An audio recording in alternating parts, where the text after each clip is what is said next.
We're fortunate today to hear from a couple of people who were here during the days when the Daughters of Charity ran St. Joseph's Villa. And I'd like to introduce first Sister Betty Ann McNeil from the Daughters of Charity, Sister Betty Ann currently serves as the archivist for the Daughters of Charity, and she was a big help to us when we were preparing the Villa's new book, coffee table book, which is going to be available for sale today. But Sister Betty Ann provided us with a lot of great stories and a lot of great information about the years when the Daughters of Charity ran St. Joseph's Villa. And I'd like to introduce her for us.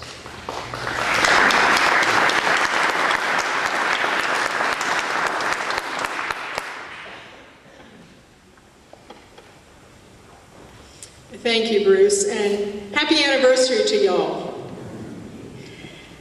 I was honored to be contacted by the Villa to assist in any way possible. But let me share with you that my first contact with St. Joseph's Villa, I must have been somewhere around 10, 11, or 12, when I breathlessly sat in the gym and watched what I guess must have been a youth league basketball tournament, hoping that we would win, but we didn't. That was just the first of many years of knowing about the Villa and hearing about it as a center for May processions, Corpus Christi processions, diocesan retreats, whatever. It has always been a hub of activity, mission, and ministry.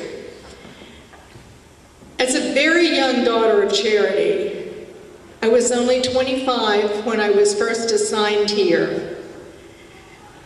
Expecting to be in Cottage 2 with the little children, I was somewhat taken aback when I was told that I would have the responsibility for Cottage 6 with the pre-adolescent and adolescent girls.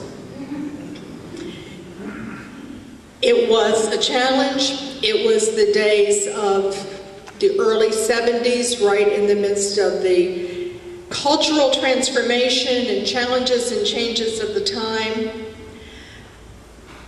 I knew as I came here, just as you see on the cover of your program, the replication of the beautiful window from this chapel that shows our founder, St. Vincent de Paul, and the co-founder, St. Louise de Marillac, with a group of sisters whom they are sending to care for children, with all the directions for compassion and listening and understanding and acceptance of individual differences.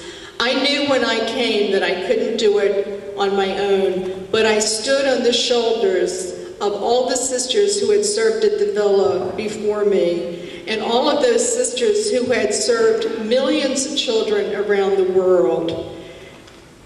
I realize now that St. Joseph's Villa was founded just 20 years after the first Catholic orphanage was established in the United States, and just 25 years after St. Elizabeth Ann Seton began the community in America of the Sisters of Charity, which in 1850 became the Daughters of Charity. So I was aware that I was standing on the shoulders of others who had gone before me. Essential to surviving and accomplishing my ministry was the teamwork of the very dedicated, loyal, hardworking, loving staff at St. Joseph's Villa.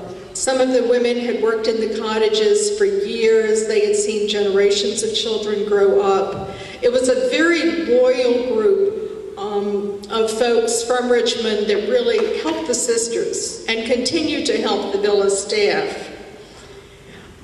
I remember wrapping Christmas presents for the first Christmas, and as an only child, to have to purchase and wrap gifts for 16 children was really kind of overwhelming. But it was worth it to see the excitement in their eyes. It was worth it to be in the kitchen preparing something hot and warm when they came in from the farm on a cold autumn day. It was worth it to listen to some of the stories of frustration and dismay when they felt misunderstood in school or angry at at an injustice that was perceived. It was a privilege to be able to speak for them, to be their advocate, to speak on their behalf so that they could become the person that God had really created them to be, and to realize the inherent goodness that they had within each one.